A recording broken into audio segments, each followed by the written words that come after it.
Welcome back, folks, to Keys to the Gym episode 5. This is part 2. And when we jump back in, PG is going to go 2 feet in the paint with the PG and talk to us about decisions. And then we'll go ahead and talk about the W, what's happening this week, some news from the W, as well as talk to you about our end of season awards. So we'll catch you up here, jumping in and returning for part 2. But go ahead and transition into your segment. So PG, you're getting 2 feet in the paint with us today. What do you got for us? So a few episodes ago, I talked about the important things about being a point guard, in my opinion. And I wanted to dive deeper into one of them, IQ. And IQ stands for? Wait, what does it stand for? Seriously? Are you serious? Yes, I'm serious. IQ. Intellectual. Quotient. What? Quotient. Oh, that's bad. I should have probably. Whoa. That's IQ. I mean, that's awesome. I love that we didn't know. Is that a big problem? Well, if that were the first question on the IQ test, what does it stand for? It probably didn't go real well for you, did it? Well, unless it was multiple choice, then I could narrow it down. A little use your deductive properties. Deductive properties. But if it was a free response, there's no way. Yeah, because I just gave you the free response and you had no idea. That's all right. That's all right. All right. So, importance of IQ. All right. So talk to me. Well, so I'm very lucky. Since I was really young, we've always had a game on in the house. Mm-hmm. And I was fortunate to be in a space where we thought learning about the game is important. Mm-hmm. And at the point guard position, you're making so many decisions with the ball in your hands. So I've been working on trying to find ways to grow my IQ. Mm-hmm. Like I said, we always have a game on in the house, so watching more games. When you're watching a game, though, what are you watching for? Well, I mean, I'm usually watching the point guards, the lead guards, okay, and seeing their decision making in tough situations. Okay, and reading situations, like reading off ball screens, situations like that. So I've been focusing on watching point guards who make good decisions in tough situations. Okay. Who's somebody that you think, who are some players that you feel like make good decisions consistently? Let's take just even the tough moments out of it. And let's just talk about like consistency, something that I try to talk about with, and again, I work with mostly younger players, right? So I've got a group of 7th graders right now. I talk oftentimes in terms of baseball, right? And of course, realize that probably not many of them really watch game baseball or even playing softball, but that's a different discussion. Let's hit a lot of singles and doubles as opposed to trying to hit home runs. But like, who are players that play that spot that you've spent time watching that you feel like consistently are making that, are hitting a lot of singles? Are we talking about like college level? Any level. Yeah, any level. I really think that Paige Beckers is really good at not trying to hit home runs, as you would say. Obviously, she's had some injuries. Sure. But coming back, she's been really, really great to watch. So. Okay. The thing about Paige Beckers that I think is really interesting, well, not interesting, but interesting, I guess, but important is this impact, right? So IQ, and this would be my challenge to you. This is why I was asking you that question about like, what are you watching for? And you commented about decisions off of ball screens, which is all makes a ton of sense. But it's this idea of, can I see the full floor? And I think we hear about this a lot. Like you hear this consistently about folks who are put into that pantheon, like they're the best at their spot, best in their sport. And they can see like 4 moves ahead. Like it's the old chess game. And you brought up Paige Beckers. And what I think is really special about Paige is her impact in the game. And this is your IQ point. And this is what I guess I would challenge players. Don't just watch what they're doing with the ball. Watch what they're doing when they don't have the ball, right? You know, we watched Paige play, obviously last year, and she moves incredibly well without the ball. She's a great screener. She's a great passer, but she's one of those that I think we could start to suggest like the IQ is like she's playing chess and everybody else is playing checkers. She's playing like 4 moves ahead, 5 moves ahead. So anyway, that's just my response to your thought there. And I think that's a great point watching the game. What else? What other thoughts? I'm trying to get in some more pickup games. Obviously now I'm injured. Well, yeah, but I mean, it's not like you're only playing pickup in the last couple of weeks, but I think we talk a lot about just going out there and playing instead of being like a robot, like, oh, I'm going to do this. This is what I'm doing next. But just being able to go out there and play. And that comes with experience. So, I mean, not always, you don't have to go to an AAU tournament like every weekend. Like that's a little excessive. But being able to get out there, playing some 2-on-2, 3-on-3, getting into different situations, that's important. Yeah, I mean, we were talking, obviously with Pops, right? And he was relaying some comments from a friend of his who's listened to Keys to the Gym, and obviously talking a little bit about motion offense, and said, you know, like it's this idea of like, we don't really know, we're not really good at running motion until we're in our 30s, right? It's like motion's like for the mature players in the game, which is funny because we were talking about the pickup game you played in a couple weeks ago with some of the old heads, right? And I guess that's my challenge, right? We don't challenge, I think, our younger players to learn how to play. This is what we talk about all the time with the 7th grade team I've got in the coaching staff. We're trying to teach you how to play. If we can help you accelerate your understanding and feel for the game, so that way you're constantly ahead. And pickup's a part of that. I loved your point about, you commented about making decisions. As a point guard, you have to make a ton of decisions. Obviously. And the things that you're talking about here, watching the game, right? Seeing how others make decisions and playing pickup. Can we talk about decisions for a second? Yeah. What are the kinds of decisions that we're typically making when we're playing the game of basketball? I mean, thousands and thousands. No, I understand that. Yeah, thousands, right? What types of decisions are there that you're making on the floor as a player?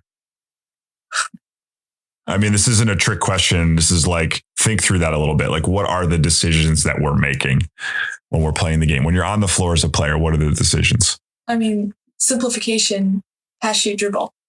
Okay. That's ultimately what you're deciding every catch. Yep. Every rebound. Are you passing or are you shooting or are you dribbling? Yep. I mean, so let's talk about catch decisions. When we're making a catch decision, like what are we trying? What kind of information are we trying to process in that particular moment? I mean, who's in front of us, first of all, and you're just trying to create an advantage. Yeah, absolutely. So a little jab, see what your defender does. Just reacting to whatever's going on around you. Usually there's action, some sort of action maybe going on. So also being able to read what's going on the other side of the floor, maybe. But definitely advantages. Okay. So catch decisions, right? I love that point you made about advantage, right?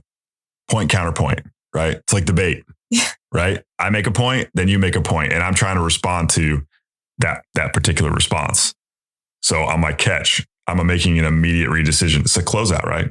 Do I have an advantage, right? Can I create one out of their choice and how they're closing out, right? As we get more sophisticated and we're talking about how teams defend, are they everything going sideline baselines, or are we pushing everything sideline to baseline? Are we closing out high side? Are we playing no mid? Like, what are the rules that our opponents are playing with? that should then trigger our rules as an offensive player. So, right. So catch decisions. All right. And then we've got what other groupings of decisions do we have? Catch decisions. I mean, off ball decisions like. Yeah. Well, so, right. So you catch, we don't shoot it. Then we could drive it. So now we're getting ourselves into some driving decisions and passing decisions, right? So there's always, to me, it feels like 3 layers.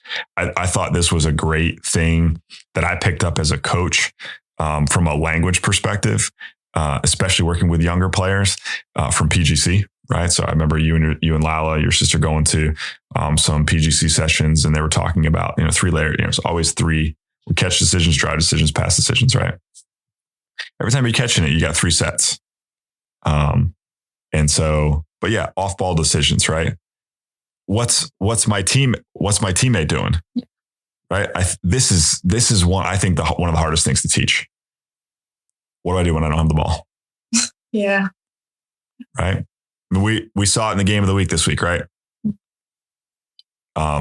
Aces got down big. What was the difference, do you think, between the 2 teams? The Liberty dribble at backdoor. They were just moving so much better on offense. Yeah. Aces, it was a lot of 1v1. Yeah. So. All right. So we've been talking about developing your IQ. So we're talking, you mentioned watching the game, critical, right? Playing pickup. Yep. Critical, because that when you're playing pickup, you're having to make and rep a lot of what? Game decisions. There's game decisions. What else you got in this category? Whenever we go to work out, we practice a lot of game situations. So a lot of ball screen. We do a lot of ball screen action. We do a lot of, one dribble pull up, read the defender. If they drop back, you're shooting it. If they come out, you're hesitating, you're going by. So a lot of game situations we work on. So you emphasize that to me a lot when we go and work out, being able to read defender and being able to decide what level, like shooting the 3 mid-range, going all the way to the hoop. So. Okay.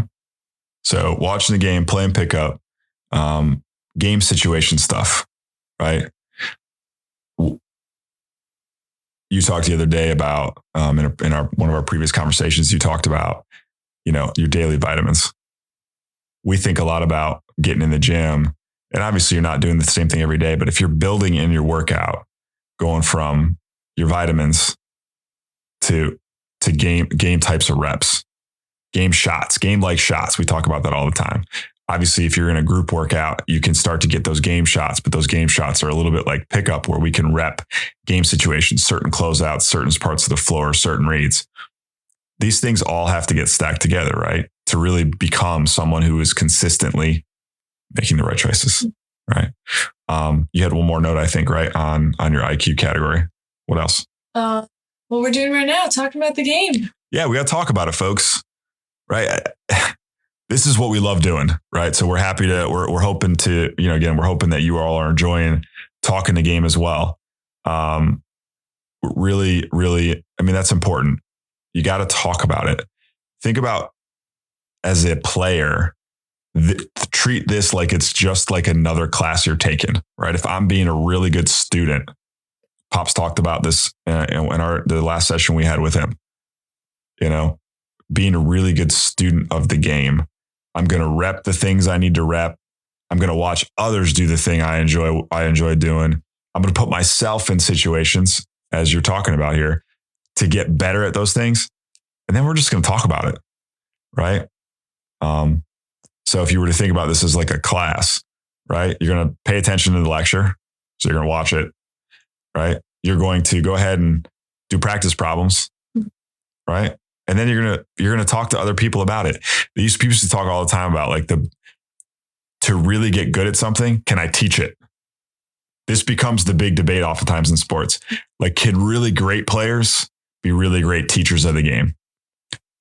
And there are examples that we could get into of it's not always the case, because sometimes the greatest players always expected the people they were working with to like get it. right? Like and they get frustrated with people not getting to where they were able to get to. And so I think being really good at something, right? Whether it's math, cooking, whatever your interests are, student, whatever, if you can talk the game, you're going to also learn the game. So basketball is a pretty fun class. It is a fun class, man. Like, imagine if you just did basketball all day. Yeah, that would be pretty fun. I know. It's, it is pretty cool. It is pretty cool. Hey, maybe that'll be something that you end up doing all day. It's hoops. Yep. Maybe. You never know. It's a pretty fun class. Yeah. It's a pretty fun class. All right, PG, thanks so much for the segment today on IQ. Walk us back through those. Just run us back through those four pieces. I mean, watching the game, playing pickup, practicing game situations, and talking about the game. Perfect. 4 things. Perfect. Well, in that segment, we referenced the game of the week. Aces and Liberty would have been in the standings, number 1 versus number 4. What'd you think? I know I said to you at one point, I'm like, it's like an 18-point game. Like, really? Like, oh, this game's over. Yeah, I did. I was terrible. I was a bad fan today. I was a really bad fan. You were, and then we look back up and it's like a 4-point game. And it was, right? Yeah, I think it actually got. Yeah. I think the Aces actually took a lead, did they not? Like a 1-point lead? Yes. And then, yeah. They did. They took a 1-point lead. I was a bad fan today. I was not a good supporter. Mom was harping on you. She was, but then I got her on my bandwagon too. And then we both admitted to the fact that that this is what happens. It's a game of runs, right? What'd you think? What were your observations? The Liberty were really good, really early. They were really good. Yeah. I mean, every game I watch, and maybe this is just me. It's the things that, this gets back to your point about watching the game and the things we clue in on, right? So, I love the game just as much as you do. Been around a long time. There's certain things I always appreciate, right?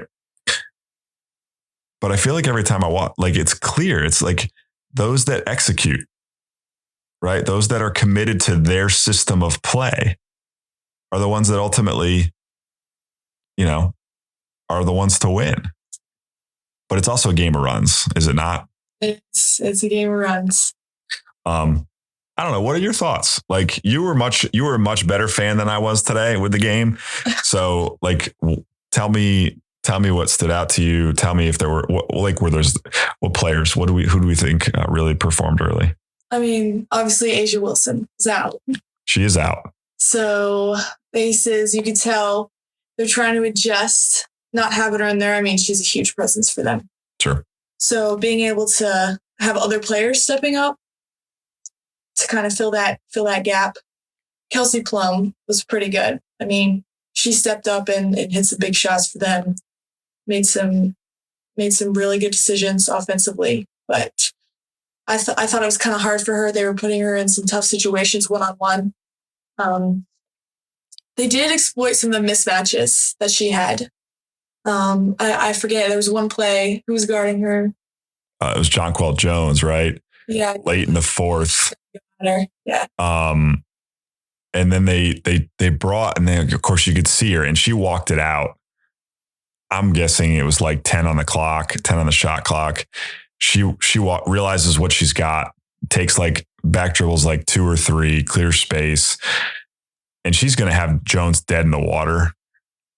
And this is one of the big things, right? At the professional level, is creating these mismatches. Trying to create one-on-one advantages. And if I remember correctly, this happened like two out of the final 3 possessions she had this mismatch. First one, they bring the ball screen, and I'm like, no, just keep the floor spaced. You've got a mismatch. She's going to have to, and let her make the what? The decision. Let her just, at this point, let her make the decision. She was really the player on the floor for the Aces, who in most one-on-ones, she had an advantage. I mean, even when she had Sabrina Ionescu on her, like she's just so quick and strong with the ball, like can punch that thing on a dime. You know, I just, the Aces had run 4 in a row, if I remember correctly. Obviously Wilson's out, so it's the MVP. It's tough, but man, they just, but it's a game of runs. And I, coached this weekend, right? Coaches, your sister's 7th grade team. We split, we did some good things. We had some other moments that were a little tough, but the thing that I took, you're reminded it happens at all levels is like, stay committed to what you're doing on both ends of the floor. We got down early in the final game today to a really physical, talented team. And we're a pretty skilled group. We've got some good young players for 12 and 13. And so we get down big. I mean, like 18-2, right? Talk about getting punched in the mouth, right? It's like, but we played them a 4-point game the rest of the way. Yeah. And we get it to 9, like early in the second half. Okay. So again, talk about game runs, get it to 9 and we're executing. And, I'm sitting here thinking to myself as I'm watching the Aces and Liberty thinking like, why did you stop doing why are we not getting that shot? Why are you not and then you're all of a sudden reminded like, okay, and now we're trying to get 12 and 13-year-olds to also understand like the way we've asked you to defend is working. Like, why would we get away from it? The things we're trying to do on offense, like why are we trying to get away from it? And so you're reminded like it happens at all levels, and teams that can be both mentally, and I think in some cases it's more about being mentally tough, mentally disciplined, because it's about what? Decisions. Right? On both ends of the floor. Like, am I committed to staying in my gap? Am I committed to getting my feet outside the paint to get to help? Am I committed to making this pass so that we can get the next pass, so we can get a cut to the and so, it's repping those decisions. And that was the difference in the game. From my perspective, it was a lower scoring game, like played in the 70s, wasn't that clean offensively. But the Liberty at one point, Brianna Stewart, it's Brianna Stewart scores 8 in a row. Like, why aren't we getting her to get 10 in a row? She's arguably one of the top 5 players in the league, and she just scored 8 in a row off of actions you run. Like, run another action, get her another touch. Yeah. So I don't know. Any other thoughts on that one for this week? It was battled out to the very end. Yeah, absolutely. All right. We got one more segment, right? One more segment. We are going to roll out our WNBA end of season awards. Okay. We are just a couple games left here in the regular season, and we are headed full steam into the playoffs. A lot of great games. The Fever had a squeaker in OT against the Atlanta Dream. Ryan Howard hung a 38 piece. Whoa, but we are going to roll out our first and second team. Very enthusiastic. Yeah. Come on, wait, you got to bring the heat here. Come on now. WNBA season awards. All right. So we're going to select 2 teams, a first and second team, player of the year, rookie of the year, most improved, defensive player of the year, and then coach of the year. All right. So let's roll out with the first team. Okay. All right. So who do you have on your first team? Okay. So I have Arike Gumbawale. Okay. Caitlin Clark. What? Give me your others. Defisa Collier. All right. Asia Wilson, and Brianna Stewart. That's a pretty stacked team. That's a real stacked team. All right. I've got Arike Gumbawale as well. I've got Nafisa Collier. I think that's pretty clear. I'd put her in the Asia Wilson category this year, close to probably being. I don't think I have her as my MVP, but pretty close. Asia Wilson and Brianna Stewart. That's my first team. So and Caitlin Clark. Yeah. So we are same across the board. Yeah. All right. Second team. Who you got in your second team? Okay. I have Sabrina Ionescu. Kalia Copper. Kelsey Plum. Jonquel Jones, and Alyssa Thomas. All right. So I've got Kelsey Plum. I've got Sabrina Ionescu, Jonquel Jones, and Alyssa Thomas. But I'm going to throw a little curveball. Yeah. Who do you think I've got? Who's my fifth on the second team? Kelsey Mitchell. It's 100% Kelsey Mitchell. She's shooting just under 40% from three on the season. She is the Batman to the Batman. There's not even a Batman to the Robin. She's no Robin. She is Batman to Batman. That backcourt, I think, is going to be something to be reckoned with between her and Caitlin Clark. They're really playing well together and found their space. It wouldn't have been surprising to see her numbers drop off year over year compared to last year. They had a rough. I mean, they played first 10 games. Their first 9 games, they were 1-8 or something like that, 2-9. But my goodness, the role they've been on and learning how to beat, really beat good teams at the top of the league. And then, today was a tough one. That's a dub. But they found a way, and that's a young team maturing. But you could see her find her space with Clark in the backcourt. And contribute. And that's the difference for them, right? You're going to get from Aaliyah Boston what she brings. And Aaliyah had a big time game today as well. But getting that second consistent guard score to go along with a forward who can score like that, it's pretty big time. All right. Rookie of the year. Who's your rookie of the year? I mean, it's got to be Caitlin Clark. Yeah, I mean, it's pretty hard to argue at this point. Listen, Angel Reese is going to get a lot of she's going to be right there in a lot of people's minds. She had a huge impact on the Sky. But I think at this moment in time, it's got to be Caitlin Clark. Most improved. Who's your most improved player? I have Lexi Hull from Fever. Okay.